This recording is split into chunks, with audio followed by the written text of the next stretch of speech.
तब हम कल डिजोनेस पढ़ रहे थे। डिजोनेस लगभग ख़त्म ही हो चुका था। एक क्वेश्चन भी दिए थे, शायद आप लोग कमेंट नहीं किए। देखिए आज हम पढ़ेंगे स्टेबिलिटी ऑफ रिजोनेटिव फॉर्म। कौन सा रिजोनेटिव फॉर्म स्टेबल होता है, कौन ज़्यादा स्टेबल होता है, कौन कम स्टेबल होता है। ठीक है, तो हम पढ़ेंगे आज स्टेबिलिटी ऑफ रिजोनेटिव फॉर्म।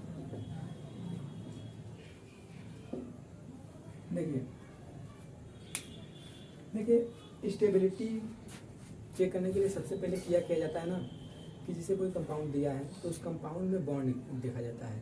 ठीक है, मैक्सिमम नंबर ऑफ बॉन्ड रहेगा, जिसका सबसे ज़्यादा नंबर ऑफ बॉन्ड रहेगा वो कंपाउंड जब सबसे ज़्यादा स्टेबल रहेगा। ठीक है, जिसे सेम नंबर ऑफ बॉन्ड जो जिसमें होता है ना, सेम नंबर ऑफ बॉन्ड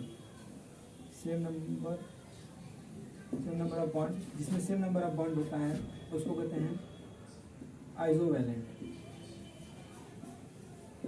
और डिफरेंट नंबर ऑफ बॉन्ड जो होता है, जिसमें डिफरेंट नंबर ऑफ बॉन्ड होते हैं, डिफरेंट नंबर ऑफ, उसको कहते हैं हेटेरोवैलेंट। ठीक है, पहले हम स्टेबिलिटी चेक करने के लिए पहले उसमें हम बॉन्ड देखेंगे कि सबसे ज़्यादा जिसका बॉन्ड होगा वो सबसे ज़्यादा स्टेबल होगा। ठीक है, दूसरा का देखेंगे हम ना कि वह कंपाउंड न्यूट्रल होना चाहिए, मतलब उस पर चार्ज सेपरेशन कम से कम हो। ठीक है, चार्ज न हो बराबर, मतलब चार्ज न हो, जिसमें नहीं होगा वो ज़्यादा स्टेबल होगा, अगर चार्ज ना हो तो ज़्यादा स्टेबल होगा। दूसरा का अगर देखें तो चार्ज सेपरेशन कम होगा, चार्ज सेपरेशन जो होगा, सेपरेशन कम होगा ना तो स्टेबल ज़्यादा होगा,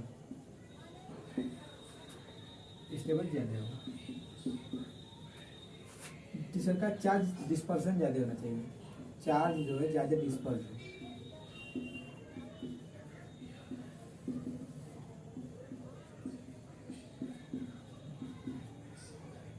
देखिए मतलब आउट कंसेप्ट हम बताते चलेंगे, इसी में आता जाएगा। तो अगर चार्ज सेपरेशन हो भी ना तो जो ज़्यादा इलेक्ट्रोनेगेटिव एलिमेंट है जैसे ऑक्सीजन व नाइट्रोजन, इस पर निगेटिव चार्ज आना चाहिए।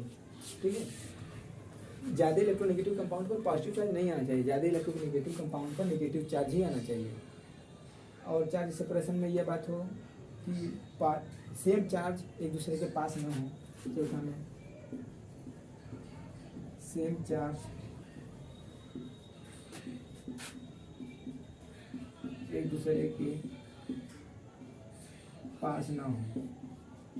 ठीक है, और अपोजिट चार्ज मतलब सेम चार्ज एक दूसरे के पास ना हो, मतलब अपोजिट चार्ज पास प्लस माइनस पास रहेगा, अट्रैक्शन होगा, स्टेबल होगा। इसको नोट कीजिए, सवाल लगवाएंगे तो समझ में आएगा कि कैसे कैसे क्या हो रहा है। ठीक है, नोट कीजिए, इसको मिटाने देना, नोट कर लीजिए, वीडियो रोक दीजिए, नोट कर लीजिए। नोट हो गया, मिटा देते हैं।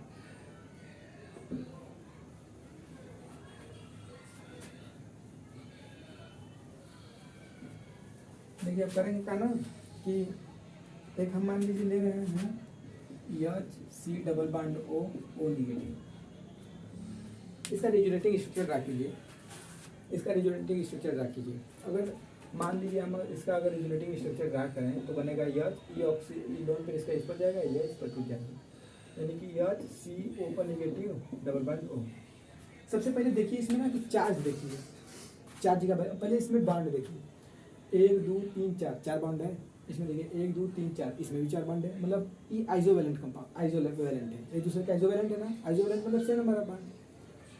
चार्ज देखिए, इस पर ऑक्सीजन पर एक नेगेटिव, इस पर भी ऑक्सीजन पर एक नेगेटिव, यानी कि अगर स्टेबिलिटी की बात करें, इसको पहला माने इसको दूसरा माने, तो स्टेबिलिटी अगर देखें ना, स्टेबिलिटी देखें तो स्टेबिलिटी जितना पहला की होगी उतना ही दूसरा की होगी।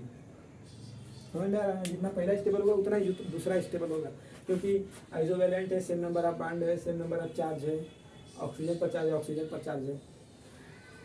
ठीक है, अगर मान लीजिए अगर हम इसी की जगह ऐसे कर दें H C double bond OH, इसका रिजोनेटिंग स्ट्रक्चर ड्रा करेंगे तो देखिए इसका लोन पर इस पर आएगा, इस पर टूट के इस पर चला जाएगा। अगर इसका रिजोनेटिंग स्ट्रक्चर ड्रा करें तो H C O पर निगेटिव, OH पर पॉजिटिव। देखिए नंबर ऑफ बॉन्ड काउंट कीजिए, नहीं यहाँ पर डबल बॉन्ड होगा ना, डबल बॉन्ड होगा। नंबर ऑफ बॉन्ड काउंट कीजिए, 1 2 3 4, 4 बॉन्ड यहाँ, 1 2 3 4, 4 बॉन्ड यहाँ, बॉन्ड सेम है। चार्ज देखिए, मैंने बताया ना कि कंपाउंड जितना चार्ज कम रखेगा उतना ज़्यादा स्टेबल होता है। इसमें देखिए कोई चार्ज है, अगर इसका पहला माने इसको दूसरा माने तो इस पर देखिए कोई चार्ज नहीं है, लेकिन इस पर देखिए एक पर माइनस ऊपर प्लस, ये भी स्टेबल होगा। लेकिन देखिए कि ऑक्सीजन पर प्लस आ रहा है, जो ऑक्सीजन जो है पीरियोडिक टेबल में सेकेंड हाईएस्ट इलेक्ट्रोनेगेटिव एलिमेंट है, जबकि इस पर पॉजिटिव आ रहा है। चार्ज का सेपरेशन हो गया, मतलब चार्ज का सेपरेशन मतलब प्लस माइनस आ गया। तो इसमें जो होगा ना स्टेबिलिटी, अगर देखेंगे इसमें ना, अगर स्टेबिलिटी देखेंगे, स्टेबिलिटी पहला दूसरा से ज़्यादा स्टेबल होगा, पहला दूसरा से स्टेबल ज़्यादा होगा, इसकी स्टेबिलिटी दूसरे की स्टेबिलिटी से ज़्यादा होगी। समझ में आ रहा है ना। नंबर ऑफ बॉन्ड काउंट कीजिए, चार्ज का सेपरेशन देखिए, न्यूट्रल है तो ज़्यादा स्टेबल, सेपरेशन आ गया तो कम स्टेबल। अब देखिए अगर हम आपको कहें कि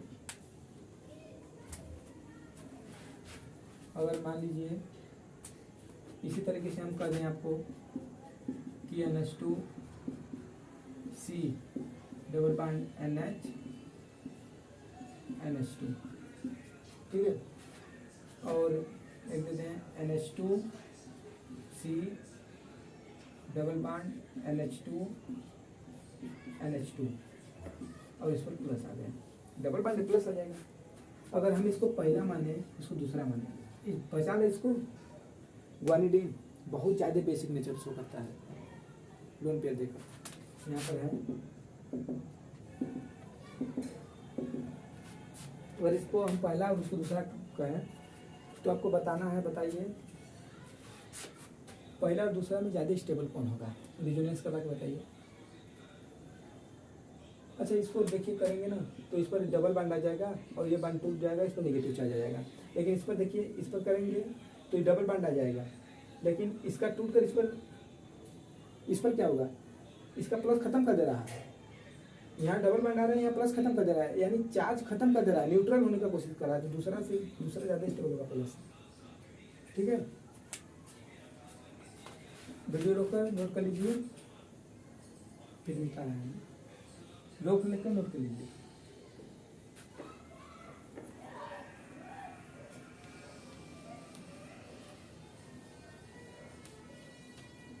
अब हम पढ़ेंगे,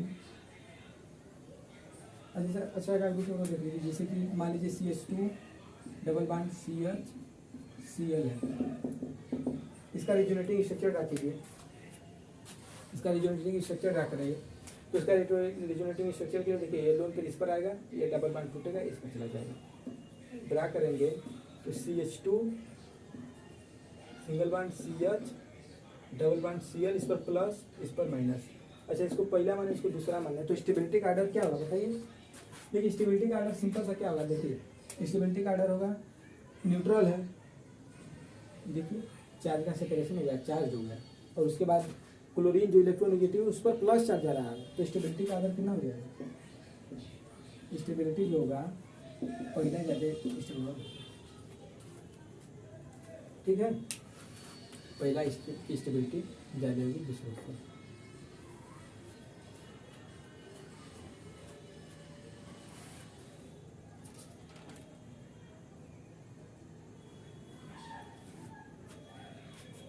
हो गया ना। देखिए अब देखिए ये जो होता है ना, ये भी रिजोनेंस बहुत तेज हो करता है, बहुत ज़्यादा स्टेबल।